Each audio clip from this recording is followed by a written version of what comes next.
Well, good afternoon, everyone. Just want to be respectful of everyone's time because we have quite a bit to cover this afternoon and evening. My name is Bill Jacobson. I serve as the Chief Deputy here for the Anoka County Sheriff's Office, which means I work for your sheriff, who is Brad Wise. He wanted to be here today to talk with y'all and get this class kicked off, but of course, as you know, today is Police Officer Memorial Day, so he'll be downtown at the Police Officer Memorial at the Capitol with some of our staff, remembering those that have served before us and those that we have lost in the line of duty here in Anoka County and in Minnesota. So that's where he is. He sends his regrets. He did want to be here, but we thank you all for joining us to talk about scams. We did some prep for this course yesterday, and really was eye-opening for me because it's a long time since I've been in investigations, and the amount of scams we're seeing, the effect it's having in our community is probably far more significant than any of you realize, especially if it's more significant than I had initially realized. So what we're going to do today mostly is they have a very nice PowerPoint that's going to talk about what we're seeing, how to avoid the scams, and what the key indicators are of scams. And you have some of that paperwork with you in front of you that you can take with you as a reminder. Here's what a scam is. Here's what I need to be tipped off to watch for. Your primary trainers tonight are going to be Investigator Sean Merritt and Investigator Derek Lean. They both have a lot of experience, both in investigations and as cops here at the Sheriff's Office. So at the end, they're going to allow some time for questions. And if you have specific questions or specific things that happen that you might want to talk about, feel free to ask during the class or just after the class too, if it's something you want to ask them in person. But a few housekeeping things, like I said earlier, the investigators did bake some homemade cookies up here for you if you want some. There is coffee. Straight out these doors, to the right is the men's restroom, to the left is the women's restroom. And through this door is a bunch of vending machines if you want snacks or sodas or anything like that. So again, appreciate y'all joining us. We expect that we're probably going to do classes like this in the future. So if you do enjoy the class and you find it valuable, please talk about it, share it with your families, share stuff like this with your families, because our number one goal, keep our community safe and not have folks losing money to scams like this. So I'll stop talking now, and I'm going to turn things over to Investigator Derek Lean, who's going to start things off. And again, thank you all for being here. I appreciate it.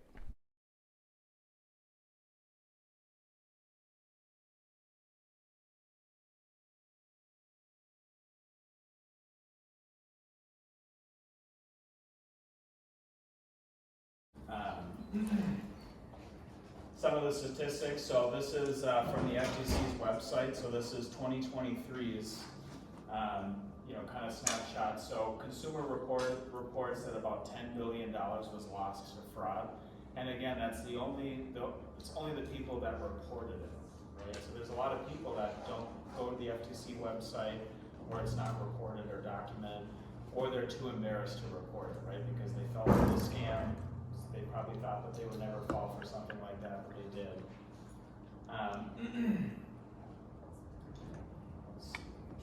Yeah, so the 2024, you saw like a 25% increase, right? So now we're at 12.5 billion was reported. Again, some of that was probably because people are now starting to report, but $1 billion is a lot of money. On the infograph, we'll get it out there so that way if you guys wanted a closer look at it and want to look at it longer, we'll get it out there so you can read and look at those infographics. Or it's going to be on the FTC website. But the biggest uptick between 2023 and 2024 was investment scams, right? People convincing you that there's a quick way to make a buck, and we all should know that that's not true, right? If it sounds too good to be true, it usually is. Yeah, investment scams increased about $5.7 billion. And I think that's a few slides later. My favorite slide of the whole presentation, because it's the shock value, right? Not just Dr. Evil. But $1 billion is a crazy amount of money. But it feels like lately we just see billion all the time. Billionaires, there's a lot of them, there's a lot of them in the media. It seems like it's obtainable. It's not, right? So 1 million seconds is about 12 days, compared to 1 billion seconds is 31 years, or about 31 and a half years. So I thought it was If you make 100,000 a year, it would take you 10,000 years to make $1 billion. So again, $1 billion is a lot of money. This is just a Gallup poll from 2023 that just shows that more people are afraid of becoming victims of identity theft or a scam or a fraud than being mugged or a violent attack, right? We originally had 90 RSVPs, which was significant, right? Because it shows that people are afraid of this issue. I'm glad we're putting it on and we can get it out to the public. But I thought that was interesting. How many of you guys live in our contract areas? Perfect. So this stat is for our contract cities that Anoka County Sheriff's Office patrols. But we had 387 reports filed for fraud or scams. It might be a little bit more than that. It just depends on how the reports were labeled, and we tried our best to try to pull accurate numbers. But that's the number we came up with.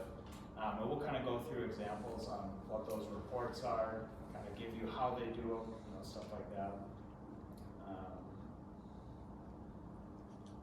How many of you guys are familiar with crypto, other than hearing about it? Anyone knowledgeable enough to invest in crypto, buy crypto, day trade? I've heard it's the same as it's going to be like day trading stocks, right? Your money's better long term, right? So a lot of the people that do the investment scams tell you like, oh, crypto, it's highly volatile. The next bull run's coming. It's your time to get in and make a lot of money. However, they create an account on your behalf that you don't have access to, so you give the money and it's gone, right? So 2021, there was a report of about $575 million lost to a crypto investment schemes. In 2024, that jumped to 5.6 billion, right? Crypto's been around for a long time. However, more lately than ever, it's in the news, right? It's in people's faces, it's everywhere, it's being incorporated in everything that we do almost. So we're gonna probably see that rise, unfortunately. So, it's something to look out for. We'll talk about it in length. Anyone seen Wolf of Wall Street, the movie? All right, so just a little clip. Today, you mailed in my company a postcard a few weeks back requesting information on penny stocks that had huge upside potential with very little downside risk. Does that ring a bell? Oh, yeah, I may have said so. Okay, great. Well, reason for the call today, John, is something just came across my desk, John.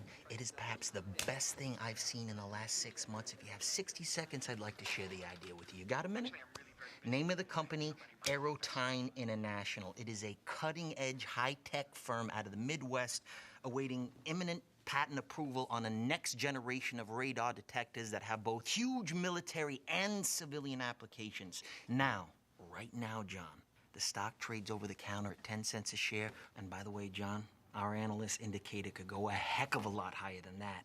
Your profit on a mere $6,000 investment would be upwards of $60,000. Jesus, that's my mortgage, man. Exactly, you could pay off your mortgage. This stock will pay off my house. John, one thing I can promise you, even in this market, is that I never ask my clients to judge me on my winners. I ask them to judge me on my losers because I have so few. And in the case of Aerotine, based on every technical factor out there, John, we are looking at a grand slam home run. Okay, let's do it. I'll do $4,000. 4,000, that'd be 40,000 shares, John. Let me lock in that trade right now and get back to you with my secretary with an exact confirmation. Sound good, John? Yeah, sounds good. Great.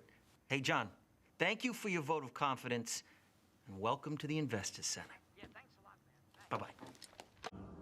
So talking about cryptocurrency on the left, who is affected? Adults aged 20 to 49 are 3 times more likely. They're more techy. They're going to be on apps and be able to download, be able to navigate the crypto world a little bit easier.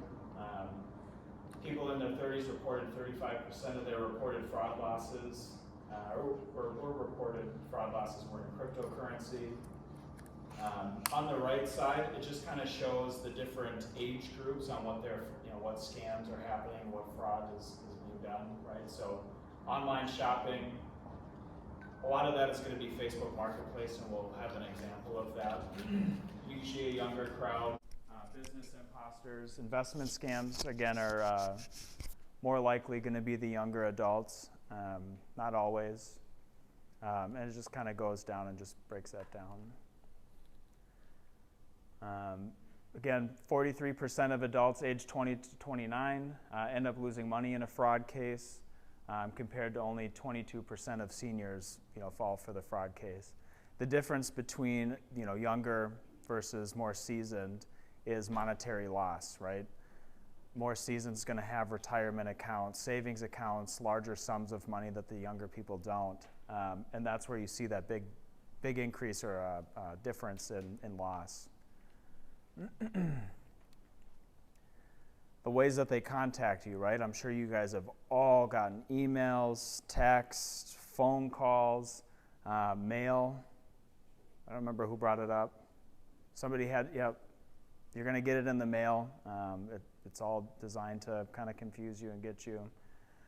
Social media, you could tell, again, younger generations more on Facebook, Twitter, Instagram, all that, so they're more likely to fall for those scams online, whereas older adults, it's email, text, phone calls. Same thing with pop-ups, too. It's kind of a more recent thing that I've seen in cases where we've had 2 or 3 of them in a week, where all of a sudden a pop-up is on your computer and they tell you to call a number, and we'll go through examples, but that seems to be popping up more. Yeah, so some of the examples. Any questions on the statistics at all? Anything that stands out? Okay. So examples of scams. This is a case that I had where somebody needed to, is this the Facebook one?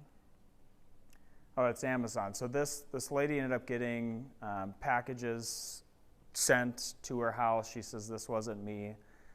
She Googles Amazon support number and ends up getting a fraud number. So she calls that, she talks to the person, and they said, oh man, yeah, there's a lot of packages coming to your house. About $30,000 worth of stuff is being delivered. To refund the money, you need to pay us the $30,000 first. We'll stop the transaction, and then we'll refund you the money back. Unfortunately, she gave the $30,000, right?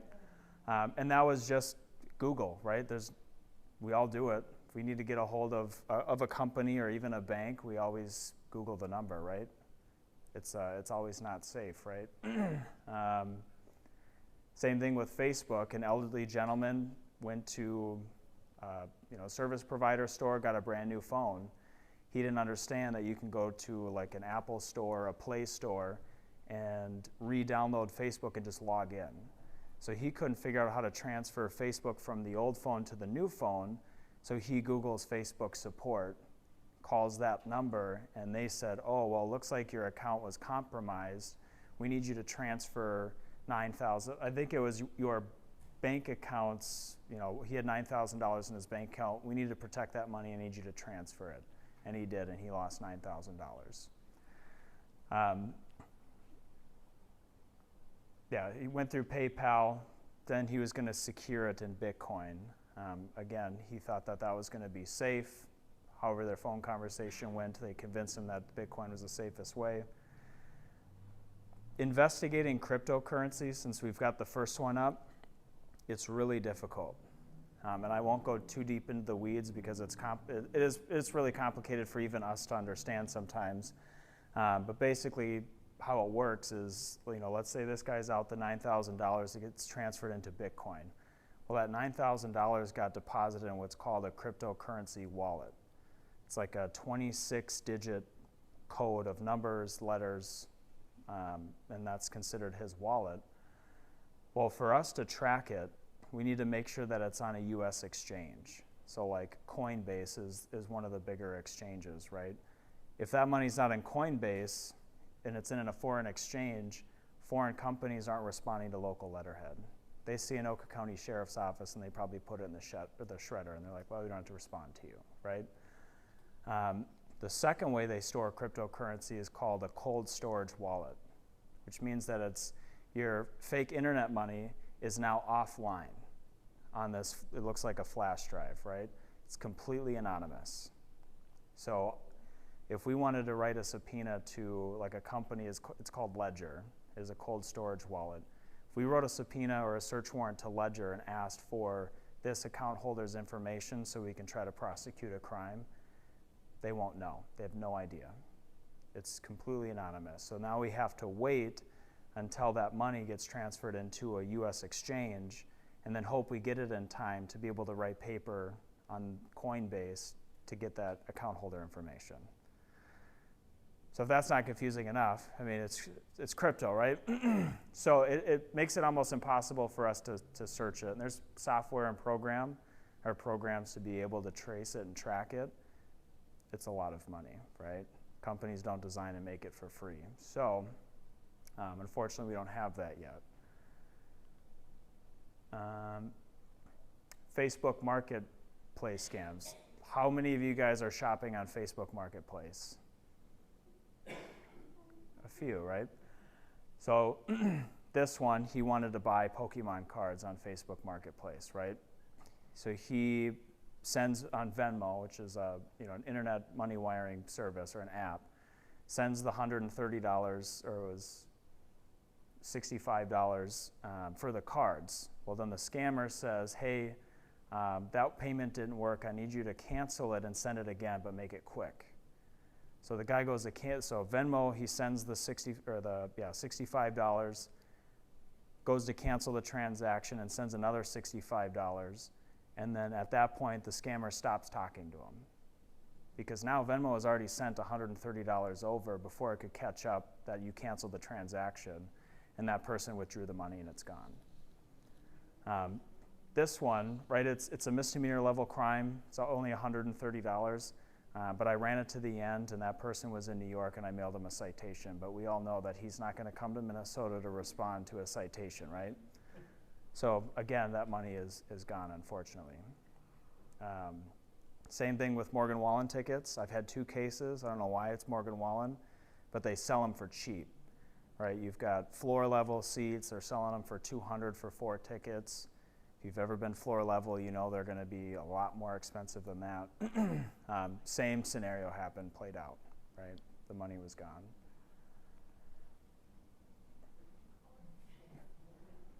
Morgan Wallen, the country singer, yeah.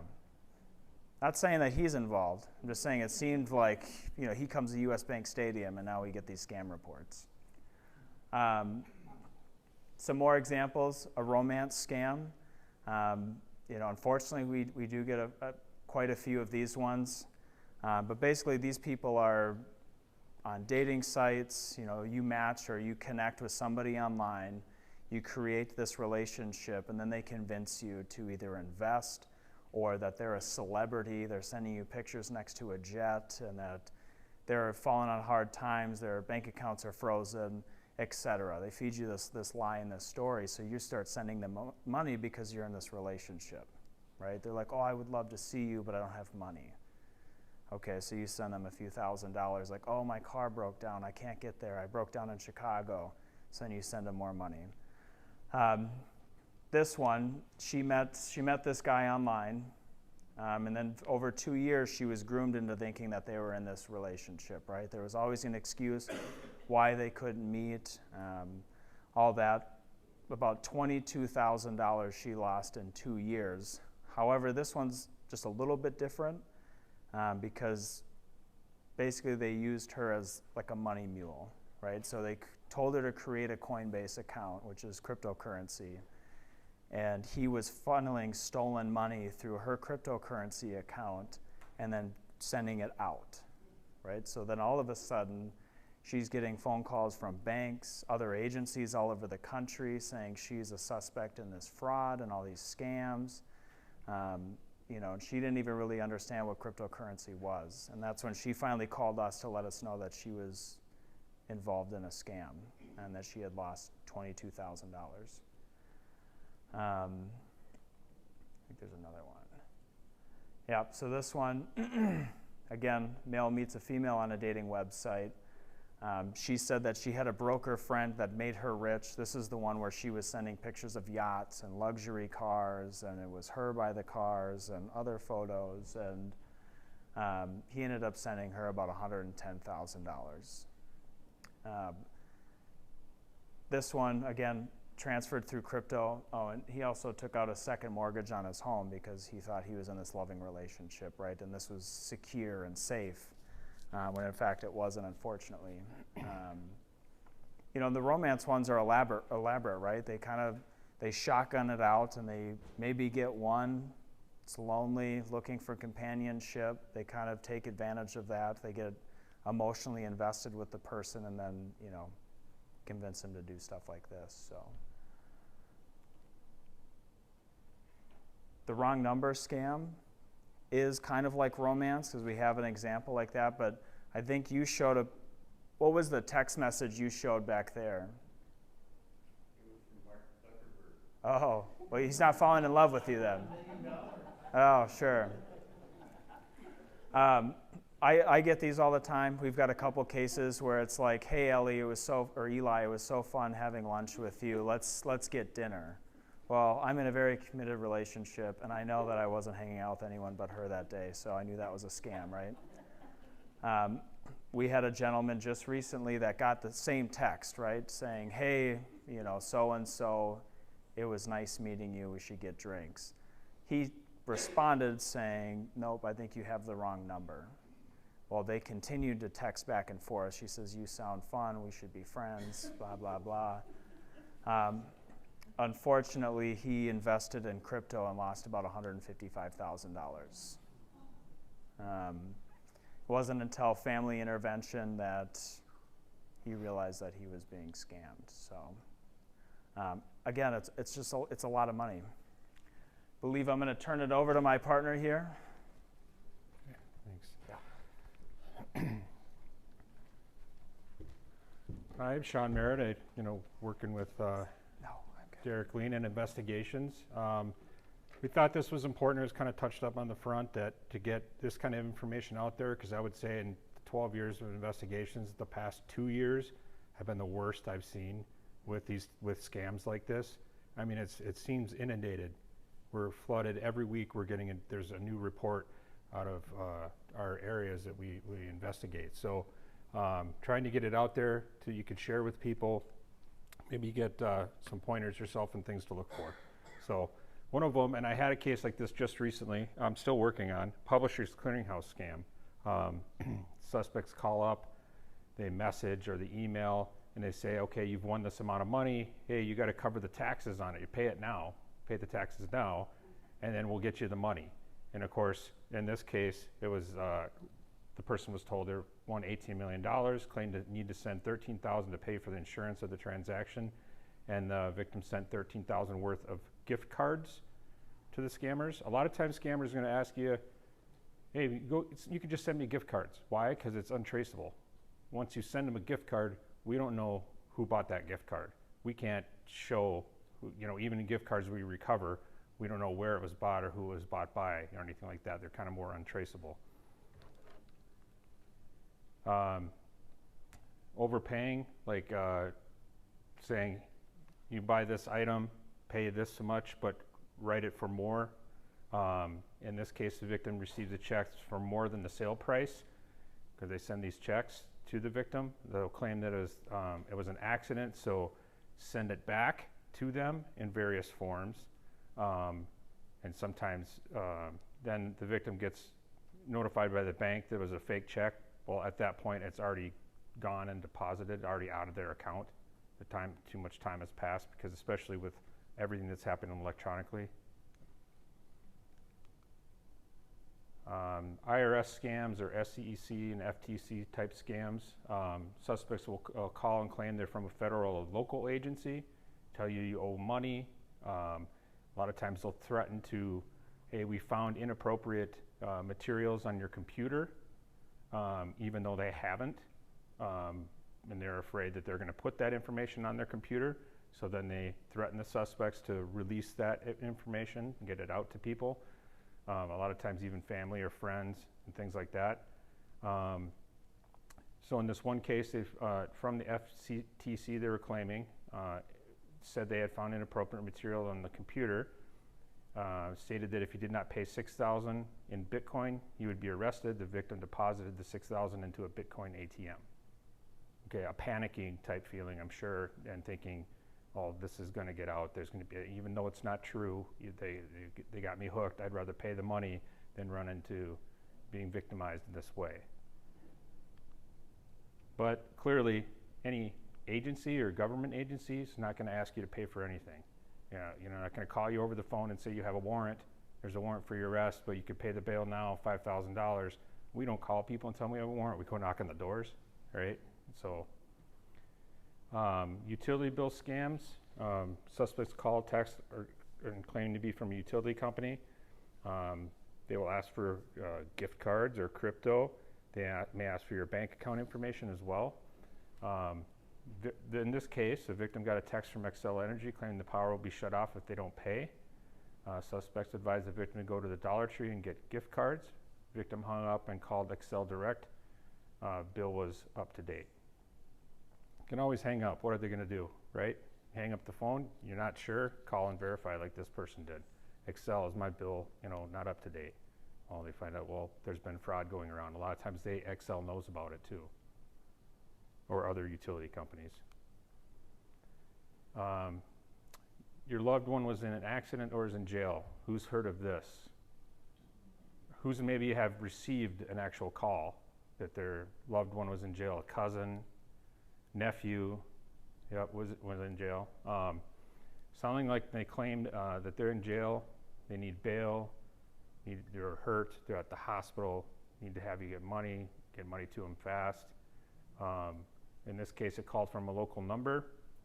Sounding like the victim's daughter was saying that she was in an accident and was now in jail, needing $8,000 for bail. Victim called the daughter and all was fine, no monetary loss. So you hang up the phone and you call your daughter. If it actually was your daughter, they'll call again from jail, right? Extortion scam. Suspects will add you to a social media or meet you on a dating app or website.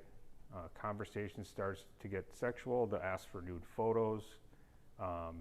After the victim sends a nude photo, the suspect demands money or they'll release the photos to family or friends.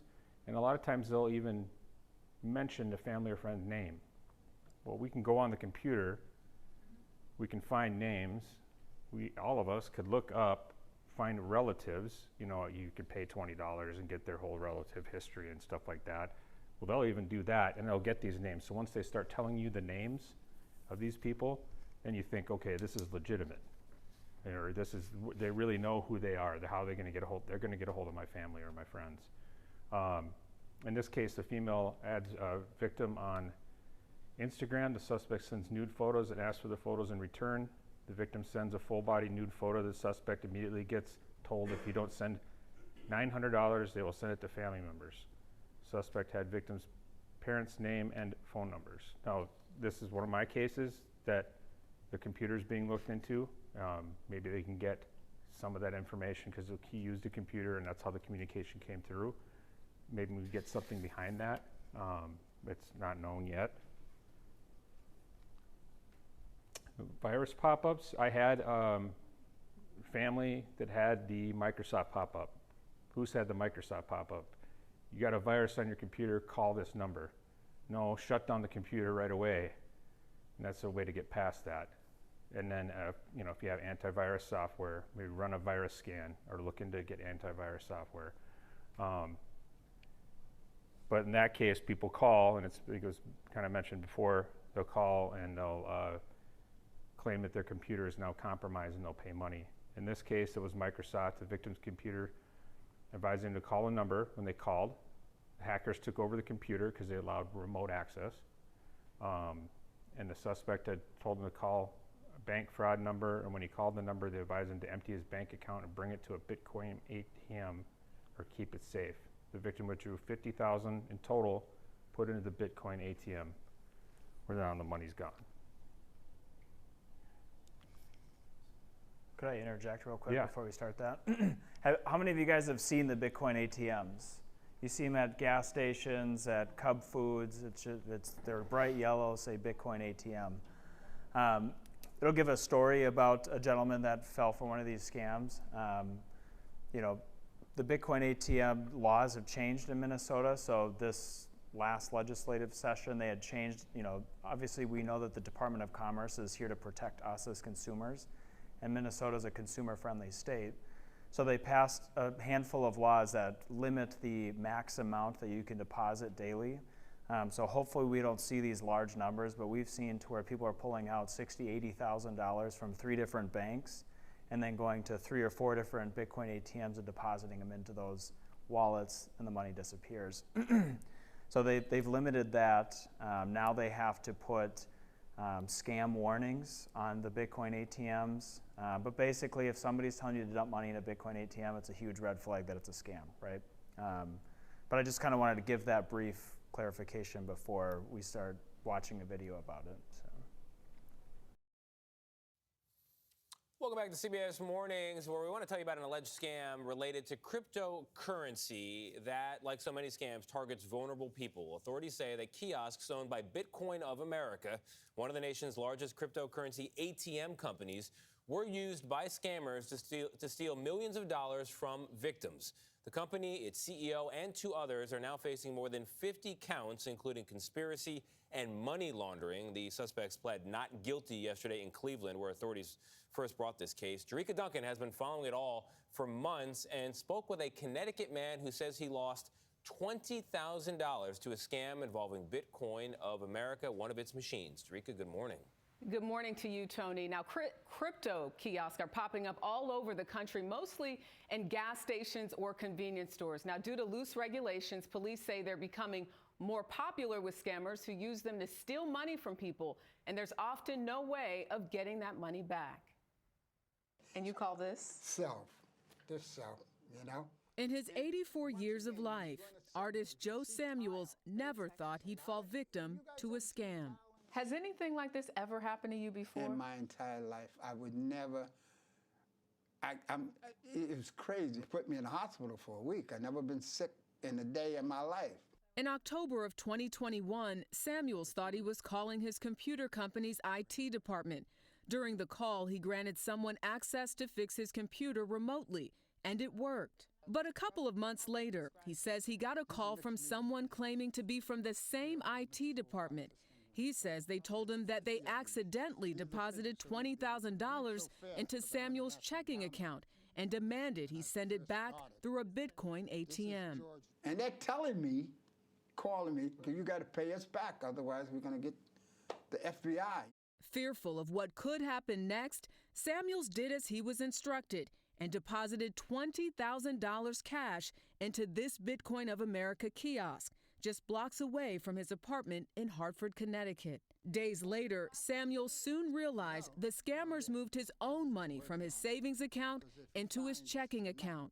What was your reaction the moment you learned you had been scammed? I was pissed. Right now, there are more than 32,000 crypto ATMs across the country. That's up from roughly 1,000 in 2018. The machines look like normal ATMs, but when a customer deposits cash, it's converted to digital cryptocurrency. And instead of being routed to a traditional bank account, it goes to a digital wallet where a third party can later cash in. So I think if you just educate yourself on the subject a little bit, you'll know which ones are safe and not safe. Connecticut State Police Detective Matthew Hogan specializes in cryptocurrency and financial crimes. He believes many of these machines are intentionally placed in neighborhoods with higher crime rates. Why do you think you're seeing this correlation between the hot pockets for crime and these Bitcoin kiosks? I think they're strategically placed on purpose because they're getting a higher percentage of use in those locations of high crime. CNET cybersecurity expert Bree Fowler says crypto ATMs pose a unique risk because they are often unregulated and many are unlicensed. They're, on some levels, not any different than a soda or a candy machine. If you see one of these things, just don't use them right now. So these are the boxes because you're going to be moving. Yes. As for Samuels, he was never able to recover that $20,000. I can't afford to live here. He's now packing up with plans to live with his son. That's what I got to deal with. But then again, I feel very fortunate. I take the opportunity to just paint and put the work away. And he is quite the artist. Well, CBS News reached out to Bitcoin of America for comment on the indictment and did not hear back. The company's CEO also hasn't responded to our request for comment. Bitcoin of America's website has since shut down, and the crypto kiosk Samuels used was seized, and Hartford police tell CBS News the investigation is still open. Wow, Drika, it's such a sad story. Yes. He's going to move in with his son now. So I take it the money was never actually put into his account, so he lost his own money when he sent it. And I'm curious. He lost also, his own money, exactly, because they actually took the money from his savings, transferred it to his checking. So when he looked at his account, he thought, oh my gosh, they did make a mistake, and I'm trying to be an honest person, so let me go give them this money back. Wow. That's what I was wondering, Drika. Why would he take money out of his account if he didn't have an extra 20 grand in that? Because that's a big chunk that you would notice. But he did have it in there because they had transferred it from another account. For his savings, correct. And one thing to point out, I think, for people who are looking at this, this is a learned man. He is a BA from Howard University. He's got a master's degree from Columbia University and a PhD from UMass. His artwork is known around the world. So what this is basically saying to you is you may be scammed even though you kind of know the way the world works. They catch you in the wrong moment, we are all vulnerable to a scam. Absolutely. I'm hoping against hope that maybe he'll get it back now that you've set some more attention to this. Thank you, Drika. Thank you. One of the factors was with that gentleman was he panicked, so he got into the situation and thought there was no way out, and I got to do exactly what I'm being told to do. So that's where we got to hit our stop button and give somebody a call and run it by them. So, and a Microsoft case example, computer locks up, you got that notification from Microsoft. The victim calls and the suspect says there's a Wells Fargo account that's compromised, a Wells Fargo will be calling. The victim gets a phone call from Wells Fargo, it sounds like it's Wells Fargo, maybe the tone in the background or the music. The person identifies themselves with their job title, like fraud department. And the victim then transferred all the money to a safe account the suspects had set up. We'll transfer this money for you. 2 victims in 1 week, a victim losing $65,000 and then another one losing $49,000.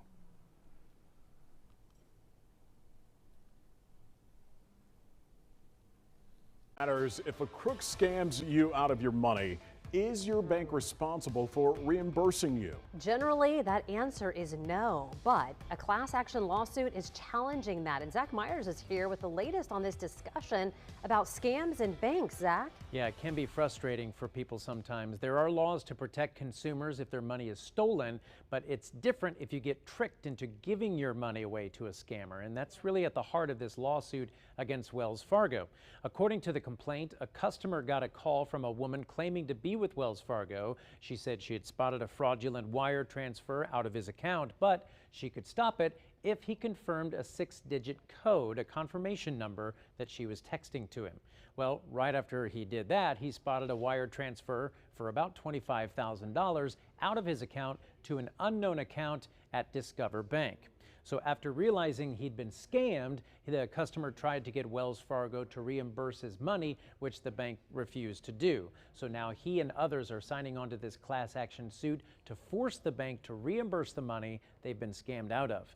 Unfortunately, historically, the law is not on their side, and it's important for all of us to know this. While the Electronic Funds Transfer Act will protect you if someone puts charges on your account with a stolen or lost card, it probably won't help you if you're scammed into moving your own money out of your account or if you're negligent in safeguarding your account. The FTC says you should never move or transfer your money to protect it. Your money is safe right where it is in your account, and if someone says you need to move it to protect it from fraud, they're the crook. Also, never share a verification code. Banks use those codes to prove that you're you. So someone asking for that code is trying to prove they're you so they can access your money. So on the surface, this lawsuit may not have much luck in court, but it could be interesting to see if it changes the conversation and has any effects on existing laws meant to protect customers. For Money Matters, I'm Zach Myers. Suspect claimed to be from a U.S. investment company. They referred to them by their friend, and who they referred you They claim that they're a friend with a lot of money. In this case, the male received a text from an investment company stating so, and so-and-so is a member and I made a lot of money and I'll invested in a federal grant that has high yields. Over the year, he sent approximately $300,000 in Visa cards, mailed them $15,000 cash, accumulated $35,000 in credit card debt, and the suspects also convinced him to buy Apple phones and mail them. So that was obviously something elaborate that had been going on for a little bit of time. The appraisal scam targeting Anoka County residents. Anybody seen this? Notice it came out? Victims have been receiving phone calls from scammers claiming to be appraisers from Anoka County Property Records and Taxation. They have the victim sign paperwork and pay a fee, and Anoka County assessors say they do not call but they would mail you a letter. So if you've fallen a victim to a scam, something happened, right? What are the things that you need to do? First thing, of course, is cut off a contact with the individual in whatever form of communication that you have with them. Secure your bank accounts. You can always call your bank. Notify the credit bureaus of a scam. Report the scam to local law enforcement. Just call 911. Make the reports. You can go to the FTC on their website, ic3.gov. You can report it there. Document everything that you can. Take notes, write things down, change passwords on accounts. The Bitcoin fraud and those scams, report it to the Minnesota Department of Commerce. They're actually tracking that. I don't know if yeah, they have a link in the website. If you just type in Bitcoin or crypto, Minnesota Department of Commerce, they'll have report a claim. Minnesota is wanting to track that. So, what to provide to law enforcement? So when you make that call, or deputy calls you back, or comes out to your house, we want to know how were you contacted by the scammer? Text message, email, phone call, things like that we've been talking about. Any information about the scammer? Sounded like a male, or was it a female voice? Accent, or anything in particular that stood out? Need your bank account and credit card information, because when the reports get to our desk as investigators, we need actual account information. So like I had turned a search warrant over to Wings Credit Union in Coon Rapids this afternoon. I don't have the person's account information. It's going to make it much more difficult for what I'm asking for now, and trying to give them the information that I do have for the bank to give the account number back to me. I'm interested to see how this is going to turn out when I get a response. So if you have that bank account information, is really important. Specific ATM or branch locations, like which ATM did you go to, what branch did you go to? Because we can actually get video footage out of ATMs. So we can get search warrants for ATM video, and then see who was depositing what at what time, or at least a picture of them as they're doing it. And that's been very helpful as well. Transaction receipts, if you were told to go to a store or buy this or get that, what transaction or receipts or invoices do you get? Cell phone, computer, or computer text or email conversations are also important. So preserve those, don't delete them, thinking if something has happened, hold on to it, let us make sure that we can see those, and then we can go from there.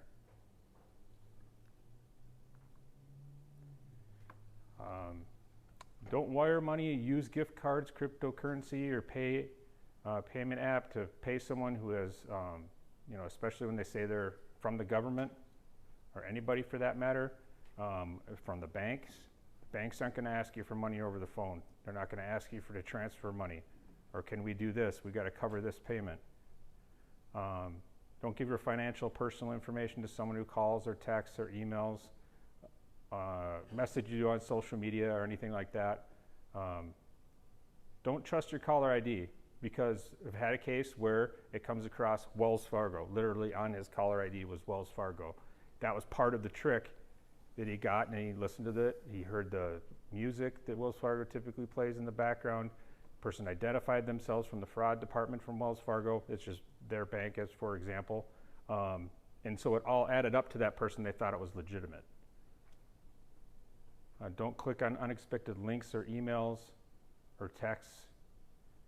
Call your local law enforcement if you have any questions. If the scam person says, don't call law enforcement or we'll do this, or don't call and do that, or ask any questions, you're going to still do it anyways. You still want to let us know. The IRS or any government agency will never email, text, or message you on social media with threats. Private data collectors hired by the IRS will never ask for payment over the phone.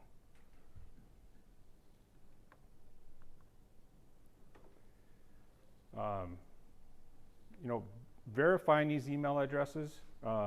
Be careful with emails. Emails are changed and they look differently. They may have a .cam instead of .com. I've had someone get tricked by that. So when you're getting suspicious emails, you want to just hit them right, delete, go to spam. But be careful if you start replying, kind of verify that that's a good email address. Set up alerts and your bank account information. So if you can go through your app and your computer and set up alerts, call the number on the card, on the back of the card, to call directly on your bank. Don't Google the number. We talked about that. Check your credit report. Equifax, Experian, TransUnion. Secure your information with strong passwords. Don't keep reusing passwords or use the same passwords for multiple sites or multiple apps and such. Make them different. Reach out to someone and run the situation by them. If you're asked to go into a bank, speak with the clerks. Speak with your local law enforcement. If it sounds too good to be true, it probably is.